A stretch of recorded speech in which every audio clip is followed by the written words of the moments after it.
बिस्मिल्लाहिर्रहमानिर्रहीम, अस्सलाम वालेकुम। आज मैं आप लोग को अपना जो है शूज़ कबर्ड बोल लें या शूज़ रैक बोल लें, तो मैं इसको मिनी कबर्ड बोल देती हूँ शूज़ का। तो इसको मैंने ऊपर से इस तरह से रखा हुआ है कि वहाँ पे सॉरी मेरा ये टिशू रोल है, लेकिन इसके अंदर मैंने अभी टिशू नहीं रखा, ख़त्म हो गया था और मैंने आज नहीं रखा। तो ये जो है छोटा सा जो बकेट है मेरी कज़न ने मुझे दिया था गांव में, इसे मैं नेल कटर रखती हूँ क्योंकि मेरे हस्बैंड को बड़ा वो होता है तो सामने ही रखा होता है। इसके अंदर जैसे डेली का जैसे नेट का बिल आ गया, जो भी बिल्स वगैरह, तो मैं इसमें रख लेती हूँ ताकि हमारे पास भी हिस्ट्री हो। ये मैंने बकेट रखा है, इसके अंदर मैंने ये रिमोट रखे हुए हैं, ये शादी का कार्ड आया हुआ है, ये मैंने एक डिक्शनरी रखी हुई है, ये मैंने ashtray, pen holder, emergency fan, light का बहुत इशू होता है, लाइट जाती है, और ये जो है इससे मेरा बेलन और जो कहते हैं उर्दू में रोलर जो होता है वो रखा हुआ था, लेकिन अब मैंने कहीं और रखा हुआ है। तो इसको मैंने सोचा कि मैं इसको यहाँ पे ना अपनी बेटी के लिए ऐसे झूला वगैरह लगा लूँ तो वो खुश हो जाएगी। ये जो है मैंने प्लास्टिक शीशे के नीचे इसलिए रखा हुआ है कि ये लकड़ी का बना हुआ है, तो बच्चे हमसे भी जो है ज़ाहिर है कभी ग्लास वगैरह कुछ भी गिर जाता है तो पानी जो है ना वो शीशे के ज़रिए अंदर जाता था तो लकड़ी ख़राब हो जाती है। तो मैंने इसे यहाँ पे जो है यूँ करके प्लास्टिक बिछाया ताकि लकड़ी अंदर सेफ़ रहे और नीट भी रहता है, नीट लुक भी देता है। आए हैं तो मैं आपको अंदर से दिखाती हूँ कि मैंने किस तरह से अपने शूज़ कबर्ड को जो है वो किस तरह से किया हुआ। यहाँ पे मैंने जो है ये कीड़ियाँ वगैरह रखी हुई हैं। ये जो आपको कपड़ा बीच में नज़र आ रहा है, मैंने बीच में कपड़े इसलिए रखे हुए हैं कि शूज़ के अंदर जैसे मिट्टी से मैं साफ़ कर लेती हूँ, लेकिन फिर भी निकालने से पहले वैसे तो मैं झाड़ के रखती हूँ हर एक चीज़। शूज़ कहीं से भी बाहर से आते तो मैं पहले जो है शूज़ जो है वो पहले अच्छी तरह ब्रश से उसको झाड़ती हूँ और फिर उसके ऊपर मैं पॉलिश वगैरह करती हूँ। तो नीचे जो हैं जो बड़े शूज़ वगैरह बॉक्सेस हैं मेरे पास, बॉक्सेस से ये होता है जैसे ये शूज़ है ना, तो अब ये फिर भी बड़े हैं, अगर ये उसमें आएंगे भी तो अगर मेरे पास मिलेंगे तो शायद मैं कोशिश करूँगी कि अगर और जूते अगर हुए या मुझे जगह बनानी पड़ी अपने लिए बच्चों के लिए तो ये है, लेकिन अभी मेरे पास बॉक्सेस नहीं है। तो अगर बॉक्सेस होंगे तो मैं इस तरह से रखूँ तो शायद मुझे स्पेस मिल जाए, क्योंकि इस तरह के जो बड़े डब्बे हैं इसके ऊपर मैं इस तरह से तो रख सकती हूँ लेकिन कोई और बॉक्स नहीं रख सकती।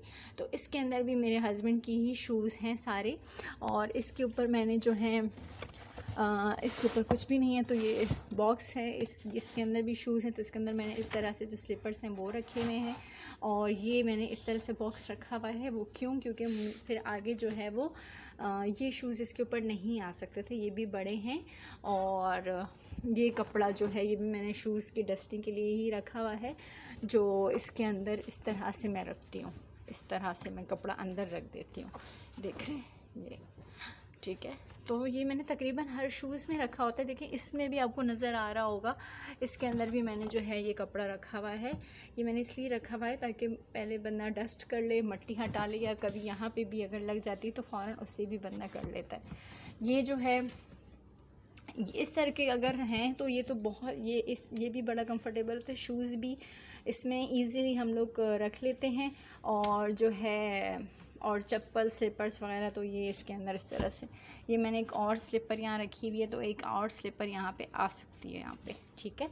नीचे की तरफ चलते हैं। अब देखिए यहाँ पे मेरे पास एक और शूज़ बॉक्स नहीं है कि मैं यहाँ पे जो है शूज़ मैंने इस तरह से रखे हुए हैं, और वो अंदर की तरफ आप देख रहे हैं ये मैंने स्लीपर्स जो हैं, जैसे कि अगर मैं ये स्लीपर्स निकालती हूँ ये मैंने रखे हुए हैं, तो अगर ये मैं यहाँ रख लूँ, आपके सामने रख रही हूँ, जगह बन जाए थोड़ी सी, तो फिर भी जो है वो जगह का फिर भी इशू है, लेकिन ये कि शूज़ थोड़े अंदर की तरफ हो गए हैं। ये मैंने इस तरह से जो है वो किया हुआ है। ये एक शूज़ मेरी बेटी का बहुत मुझे पसंद था, लेकिन एक शूज़ गिर गया, लेकिन फिर भी मैंने एक जो है वो मुझे मिला नहीं, फिर भी मेरी बेटी के पैर से निकल गया और हम लोग बाइक पे थे। तो ये जो सारे डब्बे हैं इनके अंदर मैंने इस तरह से रखा हुआ है शूज़, सैंडल्स वगैरह, शूज़ वगैरह वो जो है रखा हुआ, इस तरह ब्रश और इस तरह करके मैंने जो है अंदर रखे हुए हैं। तो उम्मीद करती हूँ कि आपको मेरी ये वीडियो जो है वो अच्छी लगी हो, और अगर आपको मेरी वीडियो अच्छी लगी है तो प्लीज़ थंब अप करें, लाइक कर दें, सब्सक्राइब कर दें। तो मुझे जो है मैं आपके लिए और वीडियोस लेकर आऊँगी कि मैं किस तरह से अपने घर की सारी चीज़ें किस तरह से रखती हूँ, अपना घर किस तरह से ऑर्गेनाइज़ करके रखती हूँ।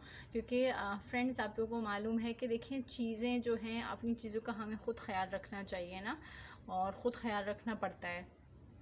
और शूज़ तो आपको पता है, शूज़ का हम लोग अक्सर ऐसा होता है कि शूज़ का नहीं, इतना अक्सर मैंने देखा है कि हम नहीं करते हैं, लेकिन शूज़ का भी ख़याल रखना पड़ता है। और जिस कदर आजकल महंगाई है, तो आपको पता है, ये तो नहीं कि मतलब अभी लिया ख़राब हो गया तो दूसरा, तो हमें अपने, और वैसे भी देखें, अब ये खोला हुआ है ना, खोलो भी तो अब ख़ुद का भी दिल खुश होता है कि अगर हर चीज़ मैनेज करके इस तरह से रखी हुई होती है।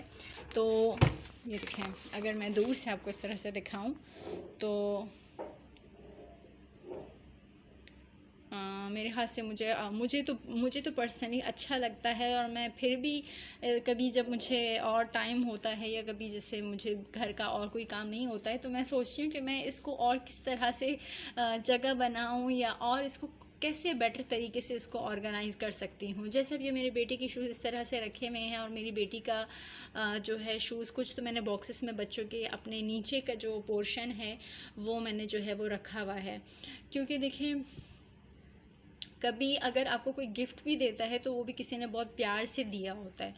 तो मेरे हस्बैंड को जैसे कि गिफ्ट्स वगैरह भी मिलते हैं, उनको शूज़ का बहुत शौक़ है, तो सबको पता है कि मेरे हस्बैंड को शूज़ बहुत पसंद है। तो अक्सर अगर कोई गिफ्ट देता है तो वो शूज़ में देता है, या केड़ियाँ वगैरह, तो इस तरह की उनको पसंद है। तो लेकिन ये है कि हमें वो चीज़ हमारी हो जाती है, और किसी ने आपको प्यार से दिया होता है तो हमें ख़्याल रखना होता है कि हम उस चीज़ का ख़्याल रखें। तो आपको कैसी लगी? अगर आप लोग के पास कोई आइडिया है मुझे देने के लिए कि और मैं किस तरह से अपने शूज़ को रखूं और ऑर्गेनाइज़ लगे और ज़्यादा अच्छा लगे, तो मुझे कमेंट बॉक्स में ज़रूर बताइएगा। और अपना ख़्याल रखिएगा। और मैं एक बात और ज़रूर कहना चाहूँगी कि देखें, रोज़ाना किसी भी जो है, आप लोग सुबह उठें तो सबसे पहले उठते साथ जो है ना, कलमा पढ़ने की आदत ज़रूर डालें।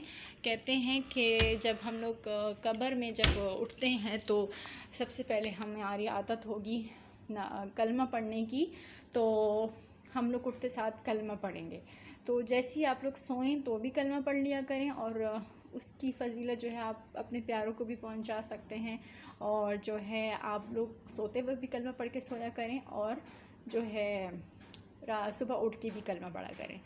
अपना ख्याल रखिएगा और दुआ में याद रखिएगा। अल्लाह हाफ़िज़, टेक केयर।